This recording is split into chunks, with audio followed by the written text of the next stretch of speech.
Basically, this is just going to be a conversation, Bud. Right. With Vic and I talking with you and you reminiscing and telling us all about your knowledge and experience with Lakewood. All right. We're going to film this and put it in the archive for right now and hopefully someday incorporate it as part of the history of the club. Uh-huh. So we really appreciate your time this morning doing this. All right. Yeah, I didn't go to Rotary meeting today. I'm sure they'll miss me. Okay, Vic. All we're set? ready. Yep. Okay. Well, it's our pleasure to introduce to you today Mr. Bud Stewart, who is a life member here at Lakewood Country Club, Westlake, Ohio. Today's date is September 6th, 2007. And we are going to talk about Bud's life as a youngster, some family, and his introduction to Lakewood, and things that, what he saw and what changes he saw, and contributions that were given by himself as well as other people. So it's just going to be a reminiscing period. So, but we'll start right off and say, okay, Bud Stewart, tell us a little bit about yourself and when you were born, and take us from that point on. Okay, well, I was born in Swissvale, Pennsylvania, which is a suburb of Pittsburgh, but I moved to Cleveland when I was 5 years old. So I've been here for, 86 years now, so I'm almost a native Clevelander. My family was a mother and father, and I had one sister. And we lived most of our lives on the west side, Lakewood. I went to Lakewood schools. And I was a caddy at Westwood Country Club for 5 years. When I was 11. What were the years that occurred? What's that? What were the years that occurred when you were a caddy? I went 1929 to 1933. And while I was at Westwood, Lakewood, when they had some outings, were short caddies. And they would send a truck in and pick up some of our caddies at Westwood. And that was my first introduction to Lakewood Country Club. Yeah. Wow, And at that time, as I recall, Lakewood, of course, was way out in the boondocks. And they had a lot of trees around the course, big trees, but almost no trees in the course itself. They had some small ones which had been planted recently. So it was a pretty open golf course at that time. Yeah.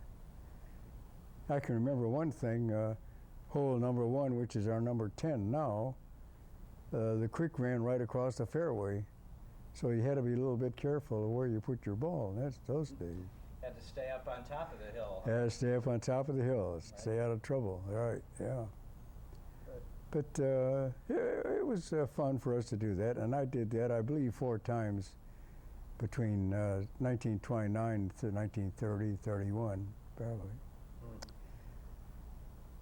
After that, I went to school, the Lakewood schools, and I attended Fenn College, which is now Cleveland State University, back in the old days. My father was a railroader. He was with the Pennsylvania Railroad for many, many years. And I went to, I didn't graduate from Fenn, but I started to work in 1934, and I was with the trucking company under contract to Ford Motor Company in Cleveland. And I had a lot of experience driving cars. We would unload 100 cars off the boat, came in from Detroit. There were 100, 150 cars in a day. And I did drive semis with cars on the trailer. I used to drive those when our drivers would maybe haul 2 loads a day, and then, for instance, go to Columbus and come back, then go to Akron and come back. and they were too tired, so I would drive at night in these semis. So it was an experience. 1937 was a bad, bad Ford year, so they laid off everybody except the night watchman and the manager, and I didn't know what to do. My father-in-law had started a foundry supply company, and my wife worked there, and he said, well, why don't you come down here and till they call you back and see what you can find out about the foundry business, which I did. So I started in January of 1938. And as a matter of fact, I wound up spending my whole life in the foundry business, foundry supply business. We had a place down in 4 buildings on Main Avenue in the flats, right in front of the old powerhouse. And those were eventually torn down many, many years later when Jacobs bought the place and made a parking lot out of it. But I spent 43 years in that business down there, and I sold the business in 1978. Yeah, 1978 it was I sold the business. And I retired in December of 1979. I've been retired ever since and did nothing but play golf at Lakewood Country Club. Lakewood was my dear old home, I might say. I played a lot of golf out here. I had a lot of fun, met a lot of people. I joined the club. Well, first of all, I was married in 1937, and we had our wedding reception at Lakewood Country Club in 1937. I had played the golf in 1936. My father-in-law invited me to play. So that was the first time I played the golf course in 1936. I was married in 1937, had a reception out here, and I joined the club in 1950 and was a resident member and have been ever since. I was on the board in the early 1960s, 61, 62, 63, in that area, when we built the new clubhouse. I worked, as did all of the members, worked real hard developing the plans for the new clubhouse. Our first presentation to the membership was a beautiful ranch-style clubhouse, which they turned down. We guaranteed to build it for $700,000, but they turned it down. One of our members, Mr. Brasino, came to the board and wanted to know if he could maybe draw up some plans for a clubhouse and keep it within about $500,000. We said, go to it, which he did. And he came up with the present plan of our clubhouse, which was approved by the membership, and we started construction almost immediately. We had a unique situation. We had a clubhouse we could use while we were building the new one. We had all the land in the world that we wanted or needed for a new clubhouse. It's too bad they turned the first one down because it was a beautiful clubhouse. Ranch style, covered a lot of ground. Yeah. Do you still have any sketches of what that ranch style would have looked like? I don't know of any. There may be some around, but I personally don't have any. I cleared, when I moved once or twice, I cleared a lot of stuff out, and I probably, because I did have some drawings of the clubhouse, yeah, but I don't anymore. It was a nice clubhouse. Oh, we have a nice clubhouse now. We have added to it and improved it so much over the years.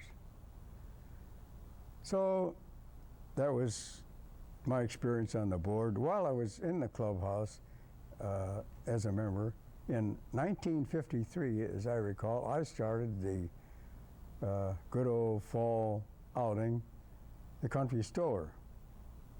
and that's still going. It's been one of the highlights, I think, of the year, every year since. Absolutely. We had a lot of fun in those days. We played a lot of golf in those days, and had a lot of contact with a lot of great people. Now that I'm as old as I am, all my friends, most of my friends, have gone, and there's such a new group of people in the clubhouse that I don't know very many of them, and they sure don't know me. So it's even. I guess it's even. How old are you right now? Yeah. How old are you now? I'm 91. 91. If I live 3 more weeks, I'll be 92. October 1. Oh, I'll be 92. Yeah. good. Yeah. And you mentioned while we were setting up that you played your last round last year. Last Friday, or last year in October, Okay. I played my last. My legs went, and I had trouble walking. And I have a condition in my lower back and legs. So I decided that I had 75 years of golf, and that was probably enough. So I took my clubs and gave them to a caddy and said, "Go have fun." And gave him 3 pair of shoes besides. Good. Yeah, yeah, I had a lot of fun playing, and I developed into a fairly good golfer. I had a 7 handicap at one time. But most things I had fun, and I met so many nice people, good people, and we had a lot of fun together and enjoyed life, not only in the club, but outside the club. So this has been probably my number one outlet in my life, and has been for a long time. You remember some of the people who you really became very friendly with by names? Some of those people that you said. Oh gosh, there were so many of them, and so many of them have already gone. Right. But Lloyd Taylor was one. He and his wife, they took care of me after my wife died, and just saw that I behaved. And was a good boy. Yeah. Yeah. Good. And at the old days,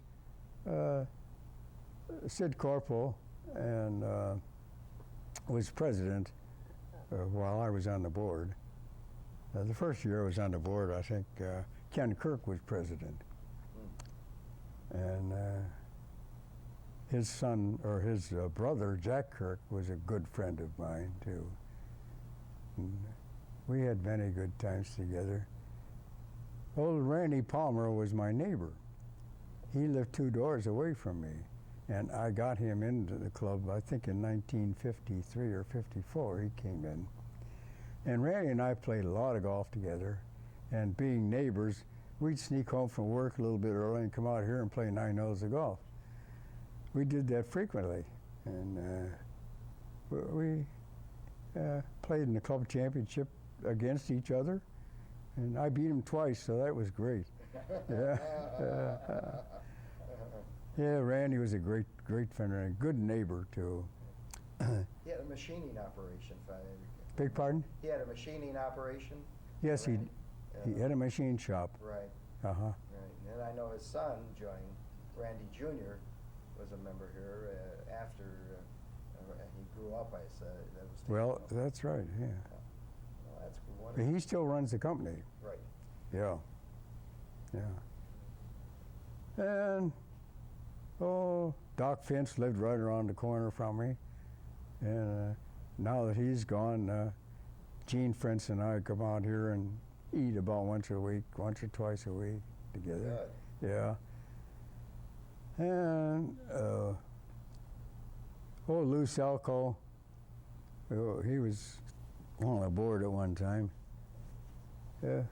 We went to Phoenix together and a couple of different places together, spent some time.